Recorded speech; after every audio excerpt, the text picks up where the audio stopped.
I want you to look at a map of the world, but not the one you saw in your high school geography class.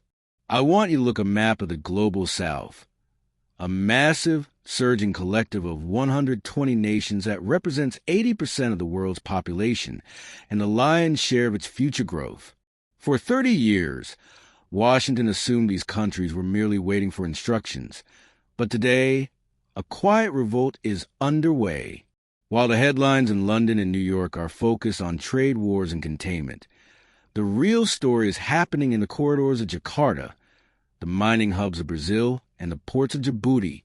The Global South revolt is not about a military coup. It's about a massive, structural exit from the Western-led, rules-based order in favor of something Beijing is offering, an order based on infrastructure, stability, and a refusal to take sides. That world where the G7 decided the fate of the planet is gone. It has been obliterated. When I talk to my clients in emerging markets, they tell me the same thing. Washington gives us lectures, but Beijing gives us bridges. I remember sitting in a cafe in Addis Ababa with a man I'll call Dr. Mensa, a high-level infrastructure advisor for several African governments. He looked at me and said, "Shaun, the Americans tell us we need to fix our democracy before they'll help us build a road. The Chinese just ask where the road should go." Dr. Mensa isn't a pro-China ideologue. He's a cold-blooded realist. He represents a generation of leaders who have watched the West use the dollar as a weapon and the IMF as a principal's office. To them, the rules-based order feels like a game where the rules are written by the House and changed whenever the House starts to lose. This is why the BRICS Plus expansion sent shockwaves through the State Department. We aren't just looking at a trade bloc. We are looking at the formation of an alternative gravity well.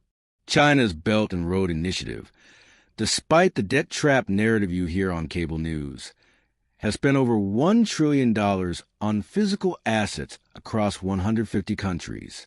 That is a level of engagement the West hasn't even attempted since the Marshall Plan. But here's a statistic that keeps the Washington strategist awake at night. China is now the largest trading partner for over 120 countries. If you are a leader in the global South, your economic survival depends on Beijing, while your security traditionally depended on Washington. That security-trade split is becoming unsustainable. Most Western analysts completely miss the hypocrisy gap.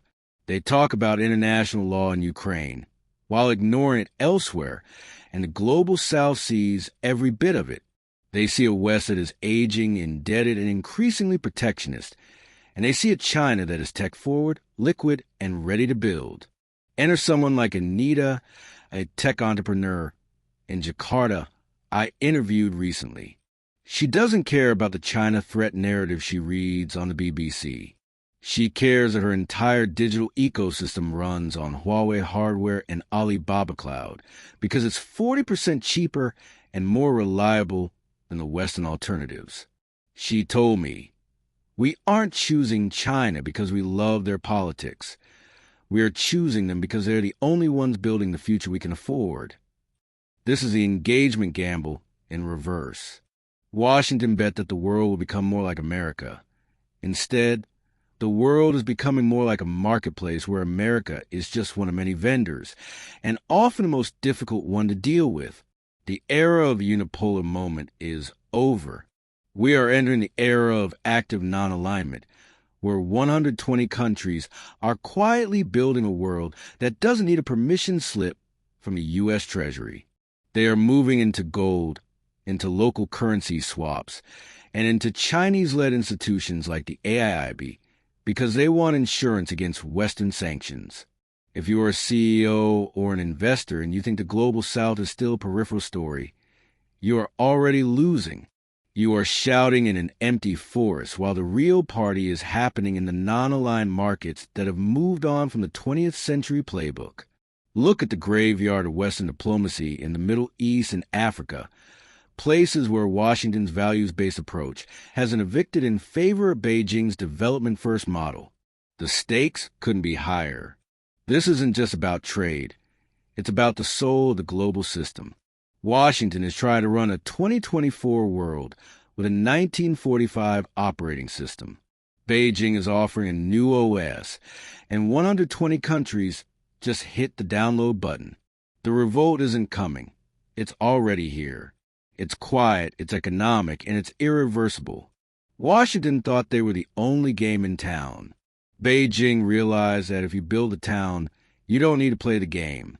The bill for 30 years of Western arrogance has finally arrived, and the global South is no longer willing to pay it. If you want to see the future of the world order, stop looking at the White House and start looking at the shipping lanes of the global South. That is where the new narrative is being written, and it's not being written in English.